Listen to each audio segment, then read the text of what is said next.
Sparks Museum podcast is made possible by a grant from the Nevada Humanities and the National Endowment for the Humanities.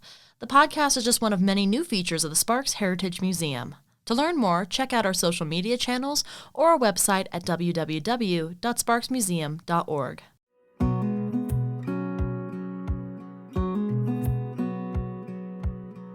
Hello, and welcome to the Sparks Museum podcast. I'm your host and the media manager for the Sparks Heritage Museum, Jessica Johnson. The Sparks Heritage Museum is based out of Sparks, Nevada, and has been dedicated to preserving the historical and cultural heritage of Sparks and the surrounding Truckee Meadows region for the education and enjoyment of both present and future generations since its formation in 1985. Through this history-themed podcast, we intend to provide listeners with an audio-based walkthrough of the museum, offering an immersive storytelling experience to complement the many historic artifacts, exhibits, and stories preserved and displayed inside.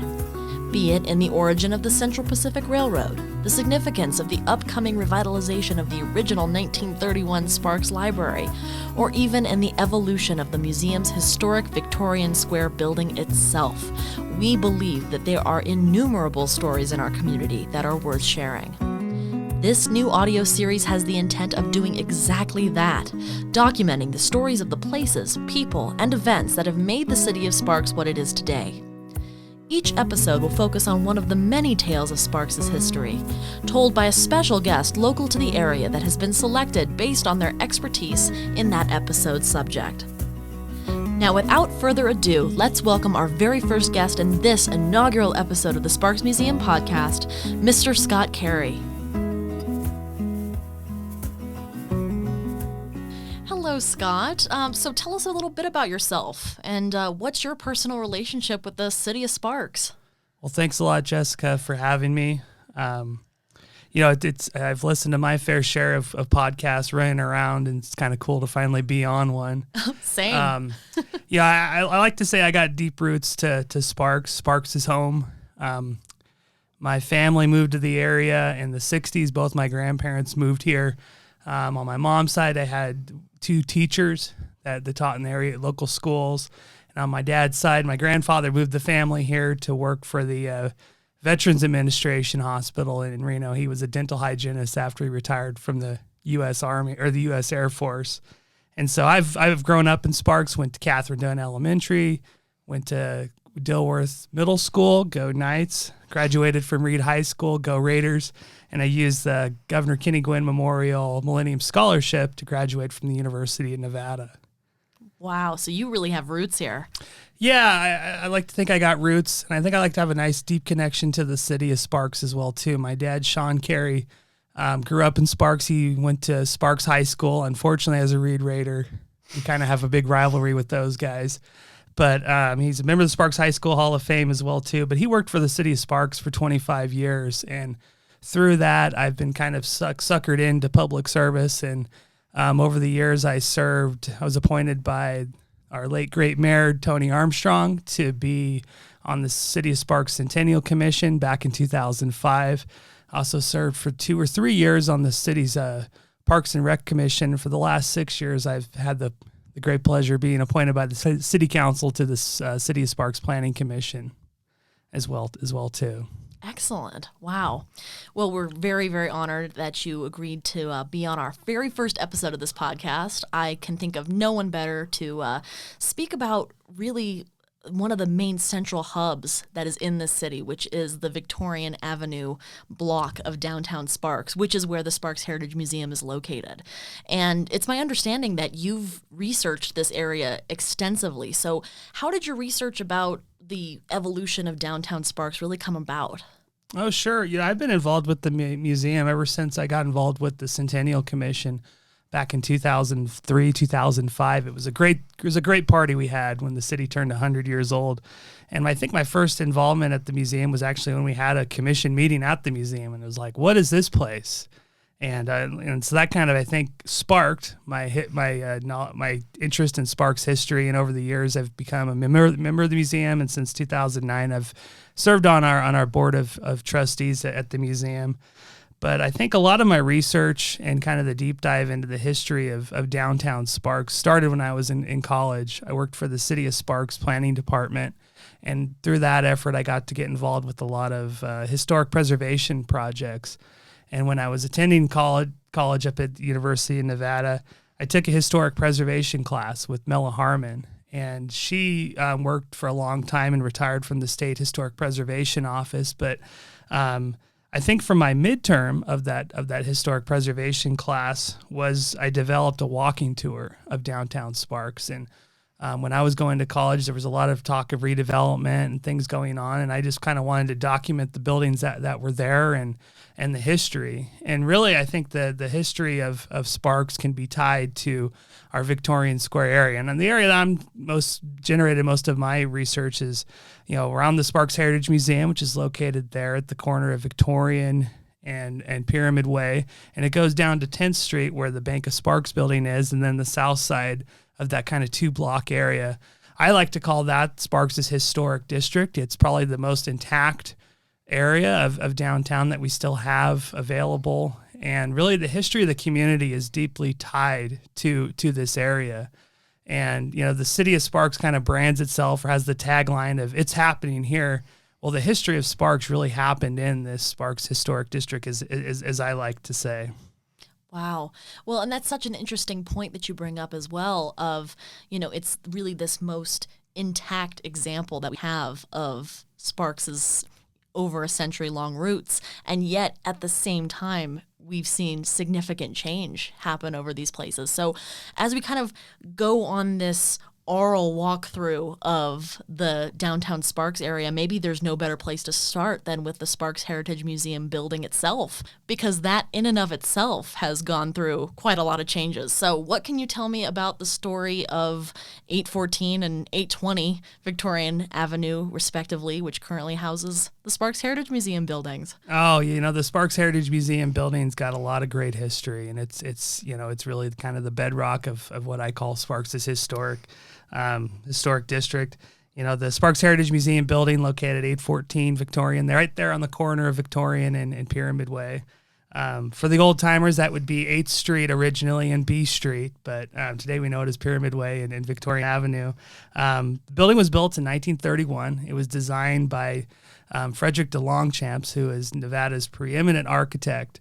I think every building of substance around the entire state of Nevada, at one point was designed by him. And he had such a fascinating architectural career that pretty much every courthouse and institution and bank building around the state at one point was designed by him or his firm.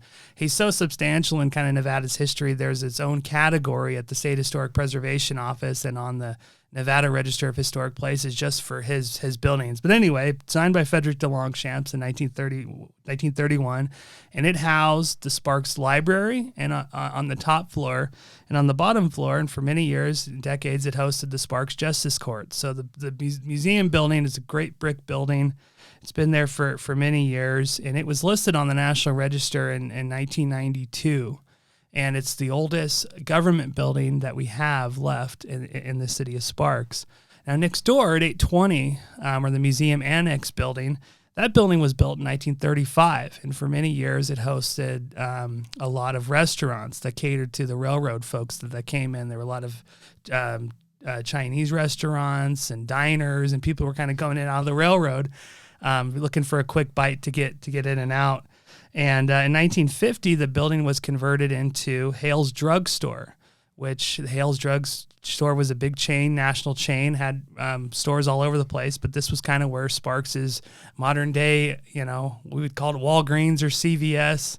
You'd go down to get your prescriptions. And really the history of the area is really tied to kind of the history of the community, in that the Sparks Historic District started off as a railroad commercial hub. Then as the city kind of grew outwards, it became kind of the downtown where you did your shopping, you did your banking, you went out to eat, you bought your clothes, and whatever else you needed. And then towards the 60s and 70s, as the city developed further outwards and got bigger, those businesses left the community, and things kind of got ran down. And in the late 70s and into the 80s and into the 90s, the city embarked on a lot of redevelopment to re-educate people about downtown and fix the area up. And the Hales Drug Store building, or the Museum Annex building, in 1977 was purchased by the City of Sparks Redevelopment District.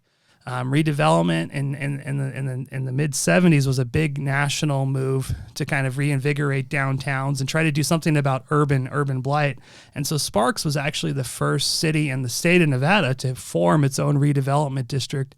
And the agency's first project was the acquisition of our Museum Annex building.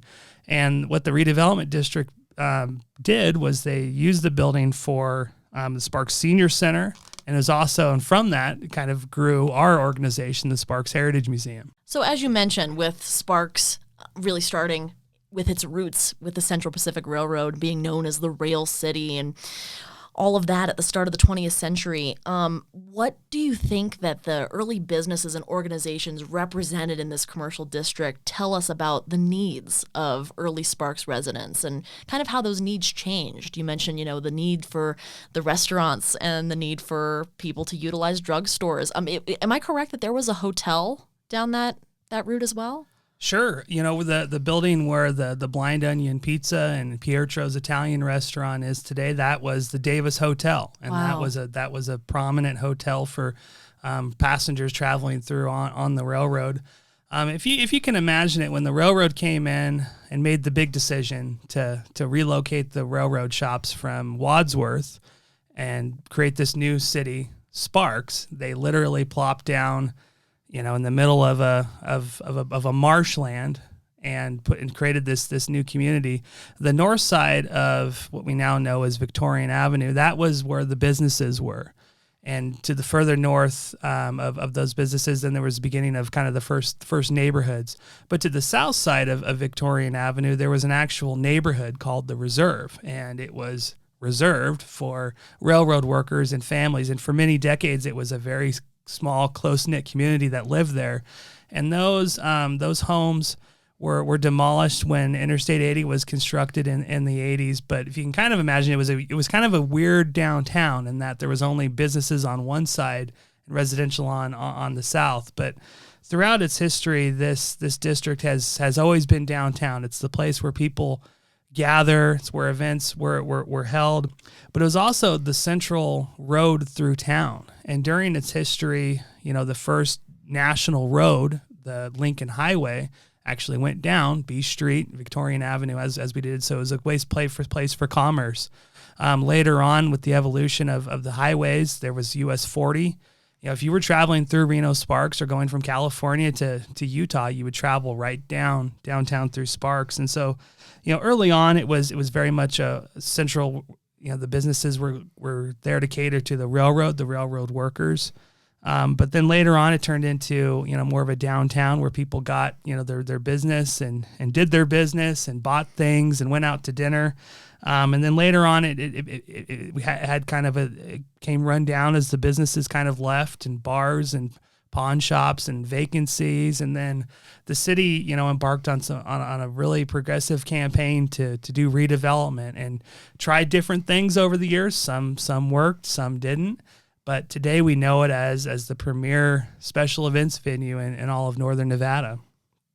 So I am also a big movie buff. And I think right there at the corner where Great Basin currently is, that used to be a movie house, didn't it? Yeah, that's correct. It was the Reynolds Theater. Before the current building we now know as the Great Basin building, that I think was built in 1952. There was a business that was located there. It was the Reynolds Theater. It was a 2-story wood building, and when Robert Baker bought the lot in the building, what he did was he sold off. He took the first story of the old Reynolds Theater, which was Sparks's first movie house. He took the first and sold off the first, and I think that went to Sun Valley or something like that. That's now used as a bar. And then the bottom story, he sold that off to, I think it was somewhere out in Silver Springs. So we kind of had they split the building and sold it off in 2 different things. And then he built the current structure that is there today that houses the Reynolds Theater. But one interesting note, kind of on film, I heard, and I'm always learning more about the history of Sparks, and as a history buff, I can't get enough of it. But last week I had heard a great podcast from Washoe County where they interviewed, I think it was Peter Leporetti, and I'll have to look that up. But he worked in the DA's office, but he served. He was in the movie Godfather 2, which was filmed up at Lake Tahoe, infamously. But one of the things, it was the Sierra Boys Choir has an important role in that film, at the beginning of the film, with the big coronation at the beginning of the movie. Oh, yeah. But one of the things that Peter shared was that when they filmed the soundtrack, or they recorded the soundtrack for The Godfather 2, they did that at the Sparks Nugget. Oh my gosh. So all these years, one of the greatest films ever made, there's actually a Sparks connection. That is incredible. With, Godfather 2. And right across the street from the area that we're talking about, too. Yeah. Wow, what are the odds? In thinking about how Victorian Avenue continues to be this community hub of sorts, downtown spaces have always served as concentrated areas for community needs. And like I said, Victorian Avenue continues to host these sort of large-scale events to this day, whether it's the Christmas Parade, the Rib Cook-Off. Most recently, at the recording of this podcast, the Great Victorian Artisans Fair is coming up. So what features of Victorian Avenue have made it so accommodating for the hosting of these community events? And can you think of any that were maybe historically put on down Victorian Avenue that maybe aren't around today that are of note? Oh, sure. Absolutely. This has always been downtown for Sparks, and it's always been kind of the gathering place for the community. And I think that was design, from the railroad when they laid out the town. The maintenance shops and the roundhouse were basically the intersection of Pyramid Way and Interstate 80 is today. That was the location of the railroad, and the machine shops are still there, and the railroad's obviously still using the yard. But that was kind of where, the central hub for the railroad and all of its operations, and the town was literally built around it. For the first 50 years of the community's history, it was a railroad company town, and, which dominated the economic and social fabric of everything. So everything was kind of laid out around it. The businesses, as I mentioned before, were kind of all there to cater the railroad and the railroad workers.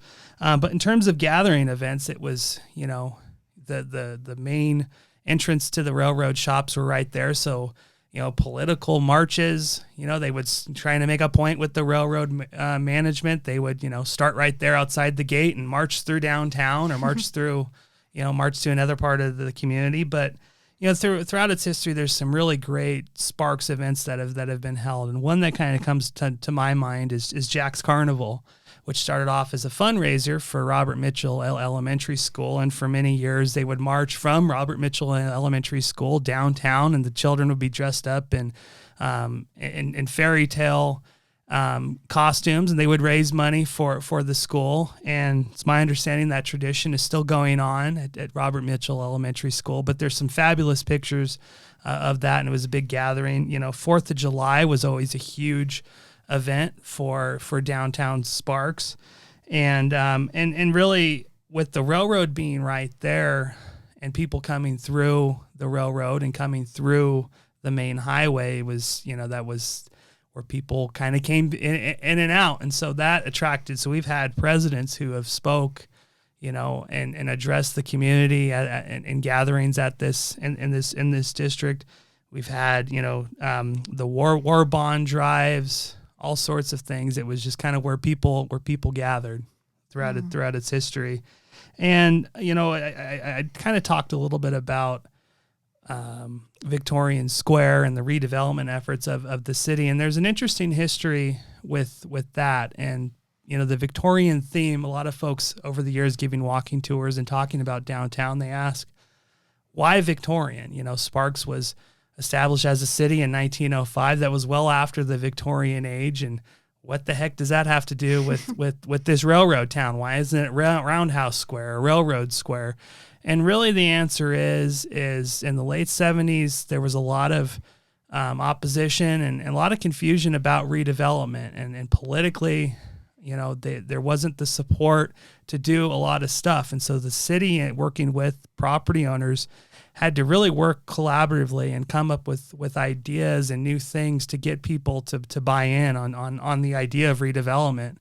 And in the late 70s and in the early 80s, one of the popular trends was Victorian landscaping, with the columns and the wood terraces and those kinds of things. And there was a city in the northwest Oregon coast that the redevelopment agency staff and business owners went up and toured. They'd used a redevelopment theme, and they all liked it. And it was, more importantly, the only thing that it was the one thing that they would agree upon.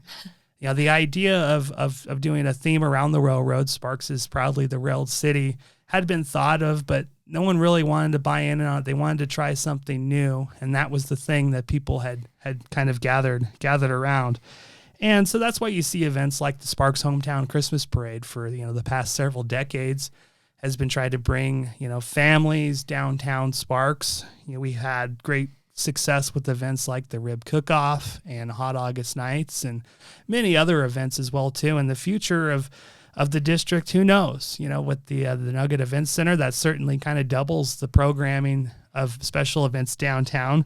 Certainly, the art city has embarked on a lot of great art initiatives, and at the museum, we put on our fair share of events for history and culture as well too. Certainly. Wow. That is so interesting how that Victorian theme also just continues to stick in the area. We still see the effects very much in place down that stretch of road, all the way over to the movie theater and all of that. Yeah, and that's the thing with redevelopment. It was the main highway through town, so there was, I think, 3 or 4 lanes in each direction coming through. So wasn't very pedestrian friendly. So when the Interstate 80 was built, there was a need for all those lanes. So the city, did things like putting in fountains and putting in walking benches and larger sidewalks and landscaping and things like the amphitheater and the schoolhouse and those sorts of redevelopment projects to kind of make it more pedestrian oriented and more special events oriented. And the city continues to evolve that. Over the years, there's a lot of things that have worked and have not worked, and it's a continuing process. And it should be. Redevelopment isn't intended to be set in stone. One of the early, infamous things that the redevelopment agency did was they installed it was like a 4-foot wall right down the middle of B Street. And the intent of doing it was to kind of help traffic flow and help with what they wanted to do with redevelopment, but you couldn't turn left. You couldn't, you couldn't go on both sides of the street. It cut off access. I've talked with Les Eade, one of our great longtime members, who's a former fireman for downtown Sparks. And if they were trying to respond from a fire from the downtown fire station, they would have to go all the way down to Pyramid to turn around and go on the other side of the street. It was kind of not an idea that was very successful. And so, and there's an interesting thing with redevelopment law in Nevada that you can only do a redevelopment district for 50 years. And we're coming up on that 50-year time frame here in 2077, and I think the city can really, look back at the things that it did and the success that it's had in changing the area for the better. That's great. And also that in turn also allows for this idea of reflecting on the past and seeing what is the story that we want to tell for future generations, what elements of the past we want to bring forward. And I think that it's interesting, too, that you're talking about that idea of the redevelopment committee in the 70s. And even though the idea to really embrace the railroad heritage wasn't the central focus of that redevelopment, we still see the influences with Lillard Park. Can you speak to some of the features of Lillard Park and how that came into existence? Oh, sure. James Lillard Railroad Park, named after our former mayor, James Lillard, was installed in where at its current location back in 1981. But the actual railroad park has kind of an interesting history, and going back to Sparks' bicentennial celebration back in 1976. In 1976, America was turning 200 years old, so there was a big initiative kind of nationally to become a bicentennial city. And so Sparks and a group of business owners in the city got together and they formed the Bicentennial Committee. And it was a very active committee. They raised a lot of money, and they constructed what we now know as Lillard Railroad Park, which includes the Engine 8 locomotive that we have on loan from the state of Nevada. We have the Harriman executive car, and there's a couple cabooses as well too. But initially, the Railroad Park was installed at the intersection of Victorian Avenue and 15th Street, basically where the RTC Transit Center is today. That was the location. And what they did on July 4th, 1976, they unveiled this Railroad Park to kind of celebrate the city's bicentennial, or America's bicentennial, and the city's, patriotic spirit. And another great feature of Lillard Railroad Park is there's a quarter-size replica of the Sparks train depot, passenger depot, that's still there today, and obviously not used for passengers anymore. But so that building and the trains was kind of was the Railroad Park. And so it was located down there. And so in 1981, they moved it to its present location. And that's where it is today, where we give tours throughout the weekends. If you've never had the train tour from Dick Dreiling from our museum, it's a great train tour. He'll take you through the history of the locomotive, the executive car. You can kind of see what life was like traveling on the railroad in those time. Another feature kind of on the south side of this historic district is the Tony Armstrong Sparks Amphitheater building, and that was constructed in the late 80s. And it was kind of an effort by the city to do, as part of it, redevelopment efforts, to do events downtown and to go with kind of the Victorian theme. And early on, the city tried out doing, like Philharmonic symphonies and events, to kind of get kind of the classier, the fancier people downtown. And over the years, we've had a lot of great community events, cooking demonstrations, during rib cook-off and farmers market and all those sorts of things. One of the great stories that I remember of the amphitheater now was after the September 11th attacks. Mayor Tony Armstrong organized a great community rally at the amphitheater, which was a really scary time for Sparks and the world in general. But Tony led a great event. There were a lot of multi-faith leaders from the community there. It was very patriotic, and it really kind of calmed the community during that. And so it's kind of cool. I think a few years ago, the city renamed the amphitheater in his honor, which I think is really fitting for Mayor Armstrong. And the other feature of Lillard Railroad Park is the Glendale Schoolhouse. And the Glendale Schoolhouse is Nevada's oldest single-room school that's left in existence. It was constructed in 1864. It was the first school located here in the Truckee Meadows, and it served the town of Glendale, which was located where basically McCarran and Gregg Street is today. There was a small farming community there, and this served the whole grades from kindergarten all the way to high school. And throughout it was a school up until 1958. And one of its famous alumni that attended the school was Patrick McCarran, who later became Senator Patrick McCarran. Was one of the most important figures in Nevada history. He's kind of credited with really redefining politics for small states like Nevada. He was very instrumental in the passage of federal regulations for civil aviation and those sorts of things. But I don't think it's a stretch to say that he was very controversial in the way, certainly in today's standards, but even during his day as well too. But he attended school there. And another really cool story with the Glendale Schoolhouse was one of the teachers at the school was Bertha Raffretto. And Bertha Raffretto is famous for composing our state song, Home Means Nevada. And we like to think that there's kind of a cool connection with the school and Sparks and our state song, because the Glendale Schoolhouse would have been located right next to the Truckee River. And I like to think with that line in our state song, out by the Truckee Silvery Rills, out where the sun always shines, that would have been right in the backyard of the schoolhouse when Bertha was teaching there. So I like to think there's kind of a cool connection to that. And the last feature that's included in Lillard Railroad Park is the Chinese Railroad Worker Memorial. And this memorial was originally constructed in 1964 as a project for Nevada's centennial statehood celebration. And it was the first, and for a long time, the only monument in the whole country that was dedicated to the railroad workers who built the Transcontinental Railroad. And one side of the memorial is in Chinese, the other is in English. And it was moved to its current location in 1981 when they moved the railroad park down there as well too. And kind of in connection with that memorial is a piece of the original transcontinental route. And the original transcontinental road came through Sparks and Reno in 1868, 1869, and it didn't follow the pattern of the railroad that it is today. It kind of came through the East Truckee River Canyon, up what we now know as Vista Boulevard and down Prater Way.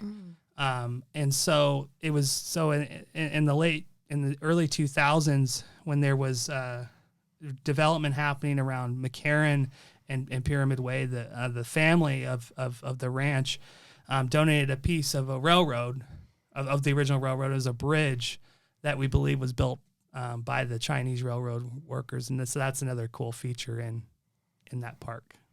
Now, in turning away from Lillard Park and looking across back to the museum, quite literally the biggest feature that is drawing visitors to the Sparks Museum is Last Chance Joe. And it's my understanding that he has a surprising connection to the happiest place on earth. Can you tell me a little bit more about Joe and his history with the Nugget? Oh, sure. Last Chance Joe, he's a Sparks icon. He's been a fixture in the community for about 6 decades now. He arrived to Sparks on the railroad in 1958, and for 56 years he greeted customers on the north side of the Nugget there on Victorian Avenue or B Street. And he was kind of part of an era a really unique era of American history, with kind of the roadside attractions and all of that kind of era of marketing. But he was designed by R.H. Gross Scenic Studios out of Los Angeles, who did a lot of work initially for the original Disneyland down in Southern California. And he was constructed of paper mache and fiberglass, and he arrived in Sparks on the railroad in kind of three or four different pieces.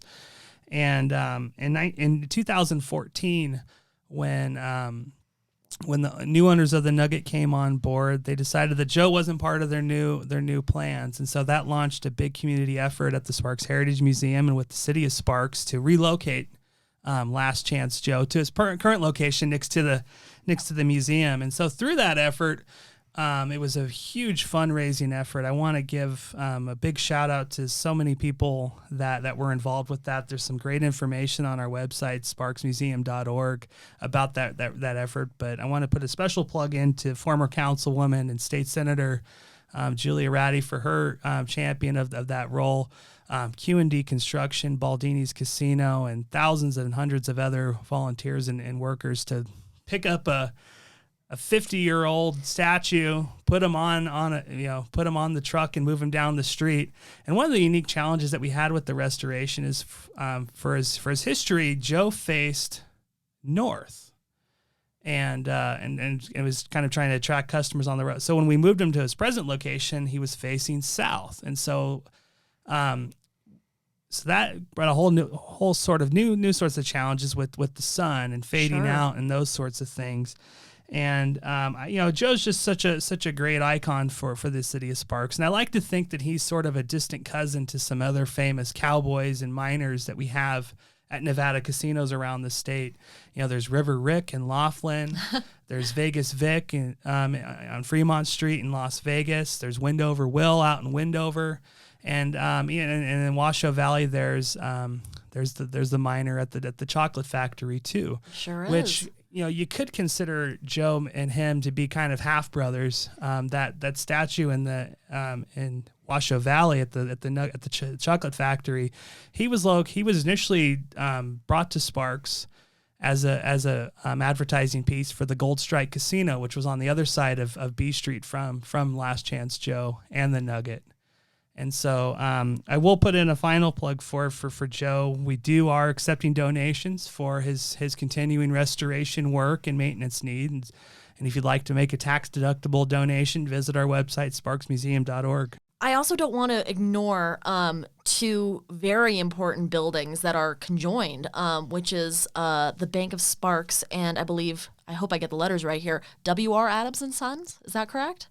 Yeah, I definitely want to talk about that as well, especially because you were actually on the ground floor in terms of getting the Bank of Sparks on the National Register of Historic Places. So could you tell us about your efforts about that and kind of the history behind those two businesses that are right next to each other? Sure, absolutely. I think, two of the most important commercial buildings in the history of our community, the W.R. Adams and Sons, that building was initially constructed in 1938. And it was a family-owned business for 100 years. Wow. W.R. Adams and Sons started in 1915, and they retired on the third generation with Marcia Adams in 2015, which I think is just an incredible history of that. But that building is now home to a different commercial building, but the historic sign is still there. And so it was a jewelry shop, and that was where you got your watch repaired. That was where you got your class ring. That was where you got your wedding rings and all sorts of stuff of that nature. I know my mom, she got her wedding ring repaired there at one point over the years, but just a family-owned business, a tremendous history. And Marcia Adams is a great supporter of the Sparks Heritage Museum. And when they closed up shop and she retired the business, the display cases for W.R. Adams is what we use in our changing gallery today at the museum. And another connection with W.R. Adams and Son is W.R. Adams. He served as the mayor of Sparks from 1931 to 1935. Wow. And for many years or many decades, they had the contract for the railroad's stopwatches. And if you can think in, 1920s, 1930s, didn't have cell phones, didn't have computers. And so you had a lot of heavy machinery coming in and out. You had trains going across the country. Time was pretty important on the railroad. And so when, the railroad workers, when they had an issue with their watches, they would have it fixed there. And if you can think of Sparks during World War II, it was a very important logistics point for the war effort with the Port of Oakland and all the materials and tanks and bombers and servicemen going through there. W.R. Adams and Son was very, Marcia would tell me the family was very proud of their role in the war effort and keeping the railroad on time there at W.R. Adams and Son. But the Bank of Sparks building, that's another, it's my favorite building in all of Sparks, and it has a tremendous history in and of itself. It was built in 1904. It is the oldest commercial building that we have left in the city of Sparks.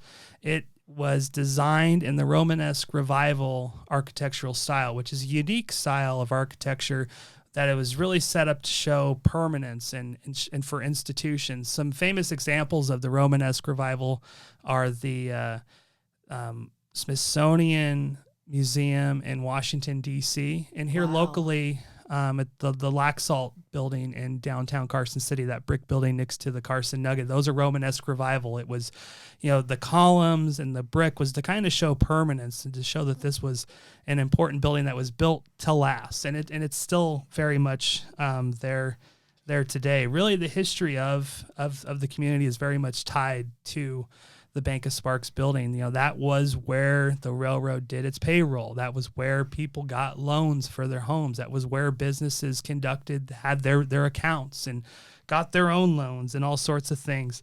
And in the 1920s, the Bank of Sparks was taken over by George Wingfield. And George Wingfield Park in downtown Reno, Wingfield Springs out in Sparks. was named after George Winkfield, who was really kind of the owner of Nevada, as he was historically known. He had an incredibly vast banking, ranching, and gaming empire. And at one point, I think he owned every single bank in the state of Nevada, including the Bank of Sparks building. And so under his leadership in the Roaring 20s, there were a lot of crazy financial decisions that were made. And in 1932, the Bank of Sparks failed. And that cost the depositors of the bank over 35% of their money. The city of Sparks had its money in the bank. The Sparks School District had its money in the bank. It was a huge hit to the entire community. They didn't have things like FDIC insurance and those sorts. And more importantly, it left Sparks without a bank for 3 years. In 1935, the bank reopened as the first national bank. There was a great effort by the city of Sparks and the Sparks-Sertoma Club to reopen the bank. And then up until the late 1950s, it was the first national bank of Sparks building. One of the great stories, and I could probably give its own podcast on the Bank of Sparks building, is during World War II, there was a war bond effort called the Spirit of Sparks, where the city of Sparks, or the community of Sparks, they were able to raise over $600,000 towards the war effort, and the monies were collected there at the Bank of Sparks building. If you can kind of think of it, Sparks was only 6,200 people, and they were able to raise over $600,000. That's $8.2 million in today's money. That's incredible. And what that money went towards was the purchase of a B-25J bomber that was named the Spirit of Sparks, and that went on to serve in the European theater of the war, and was a great community rallying point for the city. I had the great pleasure of working with Margie Foote and her family back in 2006, writing the nomination for the Bank of Sparks to be listed on the National Register of Historic Places,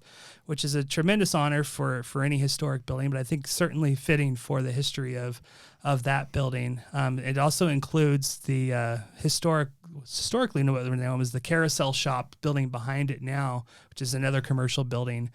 But Margie and her family, a big credit to them for willing to put the building to be listed on the National Register and recognizing the history of the community. Absolutely.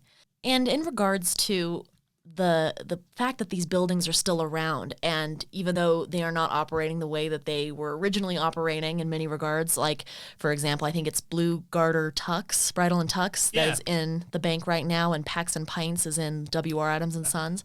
And as someone who is, like we've established, deeply rooted in Sparks, and you love this area and frequent it, when you go into these places, do you get a sense that the businesses that are in there now have a reverence for the history of these spaces at all?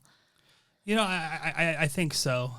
Certainly at the Blue Garter Bridal and Tux, it's a big part of their business. And I've done walking tours, and the owners have kind of invited us in to go check out. There's an old bank vault still in the Blue Garter Bridal and Tux building. I know Pax and Pints, they kind of value the history, and even there's the Victorian Saloon. They still have a lot of connections to the community. Obviously, our friends at Oski's Pub, they're very into the history of Sparks and trying to preserve that. And then certainly at so I think they all kind of value, the history and kind of the uniqueness of the district. And, it's really what we have left as part of the historic commercial stuff in Sparks that hasn't been knocked down or redeveloped to something else. And I think with kind of the Victorianization of some of the buildings, that adds to its history and its uniqueness, and it's really kind of emerged as a center for businesses and culture and now arts too, which is a unique thing. Absolutely. And speaking of your walking tours, is it my understanding that you will be doing a walking tour this summer for the Historic Reno Preservation Society? Yeah, and I've been given these historic downtown Sparks walking tours for probably the better part of two decades now, and I've given them to groups of all shapes and sizes. And one of the great partnerships we have at the Sparks Heritage Museum is with our friends over at the Historic Reno Preservation Society. And for the last, probably a decade or so, we've been included in their award-winning walking tour series. And so, but if anyone's ever interested in a walking tour, would like to learn more information, just contact us at the Sparks Heritage Museum or visit our website, and I'd be happy to meet up with you and lead you through a walking tour if you're interested. Absolutely. Yeah, I feel like you'd be an invaluable resource. And not only just sitting here talking about it, and for, of course, the podcast format, you can only really visit these places in your mind. I feel like there's nothing better than actually physically being in the space, walking and being able to see the architecture, to see the park, to see these, historic places in person. But if you are interested in taking the Harps Downtown Sparks walking tour, that will be taking place on July 16th starting at 9 a.m. And you can get your tickets for the event either at historicreno.org, or you can check out Reno Art Town, because this will be running as a part of the Art Town series as well. And now, to kind of finish up, I'm going to ask you our big 3 questions. And these are questions that I would want every single one of our guests to answer. So we're going to start off with the first question, which is, what sparks you about Sparks? What do you think makes it a unique space to live in, to work in, or even just to visit? Yeah, well, I think what sparks me about Sparks, and that would make for a great T-shirt or bumper sticker, by the way. It would. I think it's kind of the unique independent spirit and hometown feel that we kind of have in Sparks. I think my fellow Sparkonians, we are very proud of being our own city. I have many friends who live in Sparks, and, if they kind of say, oh, I'm from Reno, it kind of irks me the wrong way. And I know there's a lot of folks that, that kind of feel the same way, that we're proud of kind of the history and being our own entity. And I think that hometown feel, and it's really a small town feel, I think it's still very much a small town, even though we're now over 109,000 people today. But I think that hometown feel kind of goes back to the city's roots. And, when Sparks was created by the railroad literally picked up the former houses and buildings and churches in Wadsworth, put them on the railroad, and plopped them down into the new community. And so for many months, it was really neighbor helping neighbor help construct the community. And I think that's always kind of been ingrained in the culture over the last 100 or so years in Sparks, and it's still very much alive today. Now, you've been so generous with your time today and shared with us so many stories from Sparks' history, but do you have a favorite story or moment that maybe isn't even connected to Victorian Avenue at all? Either a significant moment that you remember, or just a favorite story in general? Oh boy, there are too many, and I could probably go off for another podcast or two about some of the great stories, about the big move from Wadsworth to Sparks, to the Spirit of Sparks War Bond Drive, even to Bill Farr, one of the great pillars of our community, former fireman and state senator Bill Farr, and some of the celebrations that took place in downtown Sparks on VE Day back during World War II. But to me, I think one of the great unique stories that happened within this historic district is a bank robbery that we discovered when we were writing the nomination for the Bank of Sparks to be listed on the National Register of Historic Places. And in the early morning hours of March 31st, 1925, a masked man came into the Bank of Sparks building, armed with the pistol, and ordered all of the employees into the vault. Oh my gosh. He then had access to the safety deposit boxes and the keys, and went through all of the registers and deposit boxes, and took off with $32,000 in money. And this was in the 20s, you said? 1925. Oh, so that was a significant chunk of change. And so it was a big deal, and very, nefarious. Like, how did he have access to the keys? And so a few months later, an individual by the name of Dudley M. Boyle was arrested in Esmeralda County in July, and was later brought back for trial. And it was kind of like the trial of the century. It was very well advertised and followed throughout the media, and people were, how did he get involved? How did he get the keys? And what did he do with the money? And how did he get caught? But and one of the things that was discovered during the trial was that a former bank keeper and a friend of Dudley M. Boyle's by the name of Jake Lute Smith. I just love these names. Yeah. He had quit the Bank of Sparks a few days before the robbery, and he had made copies and somehow got them to Dudley M. Boyle. Oh. He was initially found guilty and brought back to justice, but you have a high-speed chase. There was a suicide involved, and very, very crazy history that we'd kind of observed writing the nominations. So I think it'd make for a great screenplay. I was gonna say, it sounds like the plot to a great Western. Like, oh my gosh, that's amazing! And you discovered that in writing the nomination, you said? Yeah, in the process of writing the nomination for the Bank of Sparks building, and it was really, really kind of unique thing. And looking through up at the Nevada Historical Society, the newspaper clippings, and it was something that we kind of rediscovered. Sure. And kind of been trying to talk about the history of ever since. See these sorts of things, these kind of crazy things that happen that I think really kind of tell the story of our community. Absolutely. And our final question of the big three, since we are a museum with a collections archive and we're currently trying to build the museum library, our organization believes that everybody has a story worth telling that's tied to Truckee Meadows history, that's worth telling and preserving. So what is one thing that you own or one thing that you know about that if you had the ability, you would put it in a museum? Yeah, this very tough question. I think, we have so many great things down at the Sparks Heritage Museum, from our oral histories to our photo collection to just our random archives of just treasures that people from throughout the community have brought, that I really couldn't nail down to kind of one thing that we don't have. And one thing about our museum is we're always looking for more involvement from the community and to hear those stories from all of Sparks's histories. And so if I were, if I were king for a day, I would hope for maybe 1,000 more members of our museum and maybe $1 million. I'd like to find that and donate that to the museum. I like that. Somehow. But, the Sparks Heritage Museum, since 1981, we've been a community-run, volunteer-supported museum, and we are dedicated to the history of Sparks and the Truckee Meadows.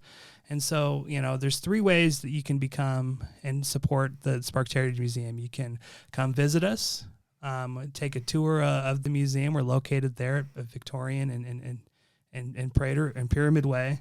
You can become a member of the Sparks Heritage Museum, or you can donate to the Sparks Heritage Museum. All of your donations, we're a 501c3 nonprofit, so all of your donations are tax deductible to the full extent of the federal law. But come check us out.